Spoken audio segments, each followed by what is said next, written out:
Hi everyone, this is Miss Johnston with your Unit 9 Vocabulary for English 3. Our first word is acrimonious, which is an adjective. The definition for acrimonious is stinging, angry, or bitter language or speech or behavior. This has a negative connotation. So for some examples for you, when couples resort to acrimonious remarks during an argument, it can result in many hurt feelings. So in that kind of situation, the acrimonious remarks are going to be very angry and kind of really sting a person, really hurt a person.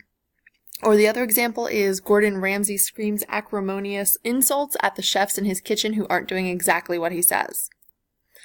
Just like last time, guys, I'm going to go ahead and offer some extra credit. If you're listening to the video and you hear what to do for your extra credit, you are going to want to write your sentences with the adjectives in front of nouns, and that can get you extra credit. If you are attempting to do this, then draw a triangle in the top right corner, or if you have to just type it or put a picture of a triangle, you can write the word triangle somewhere. Number 2 is affable, which is also an adjective.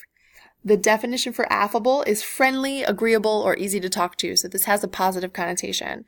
The sentence example we have is the affable guidance counselor was so easy to talk to when you needed advice. Or even like the two people in our picture being very friendly to each other when they meet each other. Those would be very affable girls. Number 3 is amorphous, which is another adjective. Amorphous means formless or lacking shape or definition. This has a neutral connotation. It's not necessarily a bad thing if it lacks shape. It's just sort of saying that it does lack shape. So just like a little cartoon character there, it says the amorphous cartoon character looks like a blob without any real body. Number 4 is attrition, which is a noun. The definition for attrition is a gradual wearing away, weakening, or loss.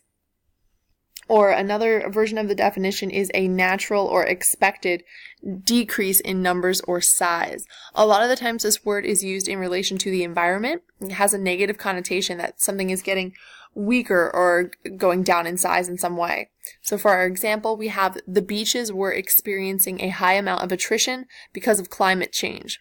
So you can see that there's less beach, that the waves are washing away the sand. So the idea of it taking away the sand and lessening the amount of the beach is something that would be called an attrition. Number 5 is belie, which is a verb. This one should be pretty easy to remember. It has a negative connotation. And belie is really to give a false idea or to show to be false. So if you are basically lying, then you are belying about something. So a lot of the times you see this as belie about. So for an example, some food companies belie about how healthy their products are by saying they include many good vitamins. Number 6 is circuitous, which is an adjective. This can have a neutral or a negative connotation. So I gave you guys 2 different definitions or examples for that.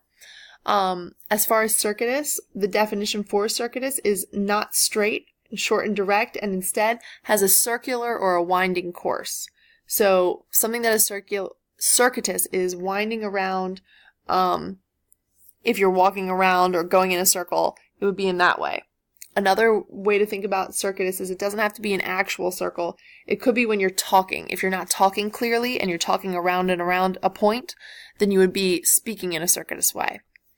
So for some examples, for a more negative connotation, we have the sentence, Drew asked Miss Johnston to go to the bathroom and took a circuitous route around the whole building to waste time. So that is more a negative idea. Another more a different way to think about it for a positive connotation is just the fact that sometimes we have circles in our roadways, and that is going to be a circuitous route where you have to go around instead of straight through. Number 7 is consternation, which is a noun. The definition for consternation is a feeling of alarm, confusion, often caused by something unexpected. So this has a negative connotation. When you're shocked, when anything like that happens, you would feel consternation or you would have consternation.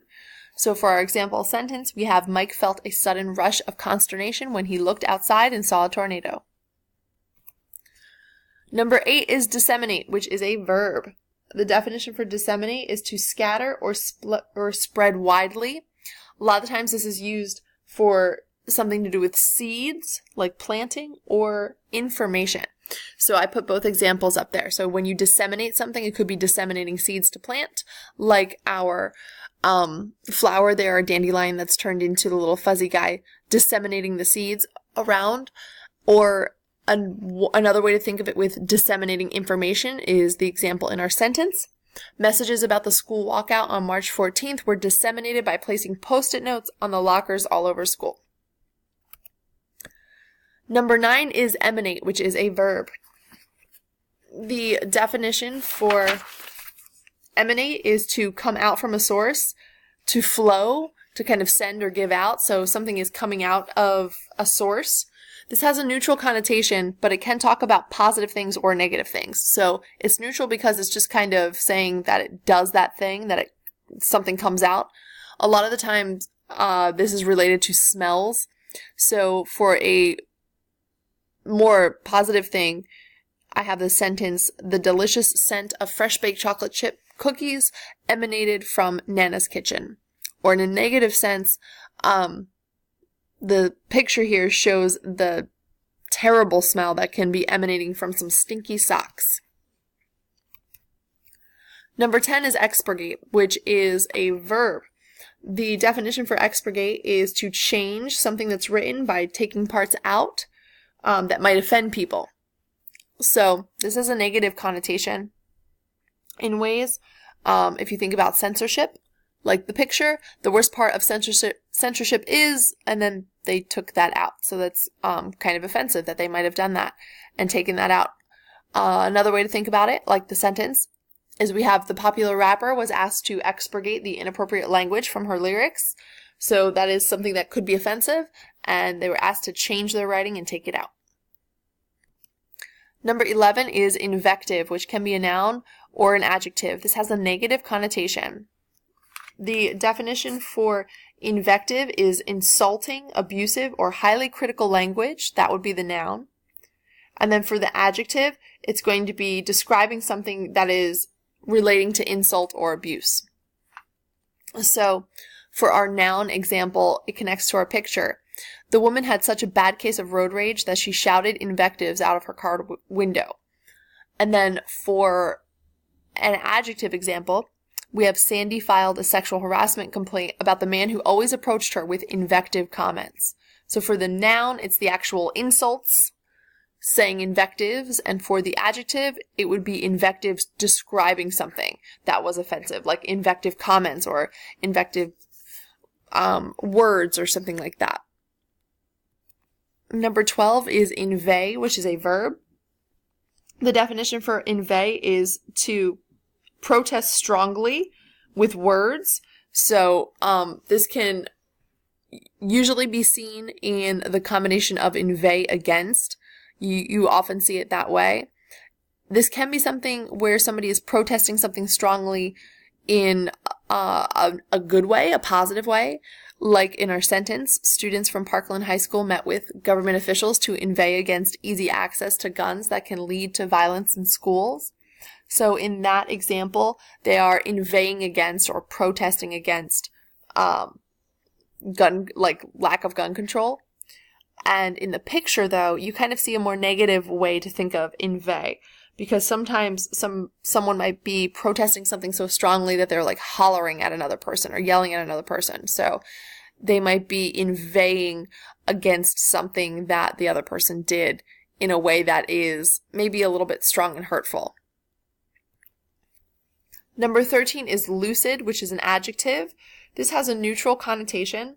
The definition for lucid is to be very clear and easy to understand, or just able to think clearly. So you might have heard this word before to describe dreams. Sometimes you hear of lucid dreams or lucid dreaming, where it's very, very clear. So I have an example sentence of that at the bottom. Jay had such lucid dreams that they seem so realistic and he remembers every detail. Or the sentence that's on the top, The speaker made a very lucid point and the audience clearly understood the idea. Number 14 is mitigate, which is a verb. The definition for mitigate is to make something less severe, harmful, or painful. So this has a positive connotation because it's making something feel better. So, like our example sentence and picture, to mitigate the feeling of sunburn, just apply some aloe lotion. Number 15 is pithy, which is an adjective. The definition for pithy is using few words in a clever and effective way. This has a positive connotation, and you can think of our picture there with the Nike slogan, "Just Do It," and our sentence. Many advertising agents develop pithy slogans to get people's attention with a short, quick phrase. So the idea with pithy being something that is clever and effective and kind of short and quick, that is something that is often associated with those kind of quick little advertising slogans. Number 16 is redoubtable, which is an adjective. The definition for redoubtable is always going to relate to a person, and it is going to be describing a person that is to be feared because they're an opponent, which is one way. So that's one definition. And the other definition for redoubtable is to describe somebody who is worthy of respect. So there are different situations where you would see it describing somebody who's an opponent, and other situations where you're just describing somebody who deserves that respect. So sometimes when you are fearful of an opponent, it's because you respect how good they might be or how difficult of an opponent they might be to overcome. So with the first sentence, it is that definition. After winning the Super Bowl, the Philadelphia Eagles are going to be a redoubtable squad that other teams will struggle against. Or the second definition, where you are thinking of someone who is deserving respect, the redoubtable soldier was awarded with the Purple Heart because of his heroic acts. Number 17 is repentant, which is an adjective. The definition for repentant is feeling or showing regret for something you said or did. So this has a positive connotation because you are kind of reflecting on your choices and thinking about how they were, terrible or bad or not good. Maybe that you weren't the best person in that situation, like in our picture there. The repentant boy started to feel sorry about some of his terrible actions. So if you've ever heard of to repent, the verb, to kind of be sorry for your sins or be sorry for something you did wrong, this is a similar word to that, the same root, where you'd be describing a person as repentant if they're feeling sorry. Number 18 is scurrilous, which is an adjective. The definition for scurrilous is vulgar and evil, containing obscenities or abuse. So this has a negative connotation. So if you think of really abusive words or abusive actions, would be described as scurrilous. So for an example sentence, parents often need to discipline their children for bad behavior, but it is unacceptable for a parent to shout scurrilous words to their children. Number 19 is transmute, which is a verb. This one should be pretty easy for you guys. The definition for transmute is to completely change form, appearance, or the nature of something.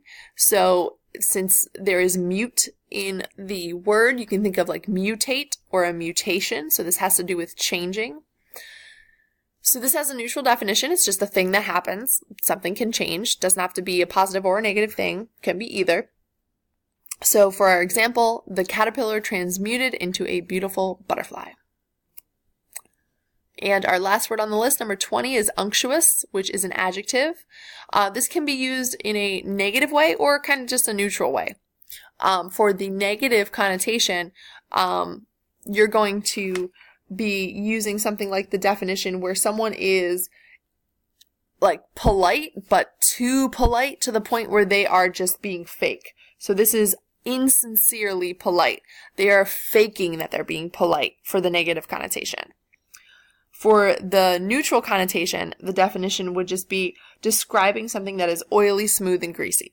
So that could just be simply labeling it for what it is. So for the negative connotation, I have an example. The unctuous used car salesman just acted nice to get a slick deal while pulling one over on the customers. Or for the neutral connotation, just describing something that is oily, smooth, or greasy. A savory breakfast is not complete without a delicious side of unctuous bacon. So that is it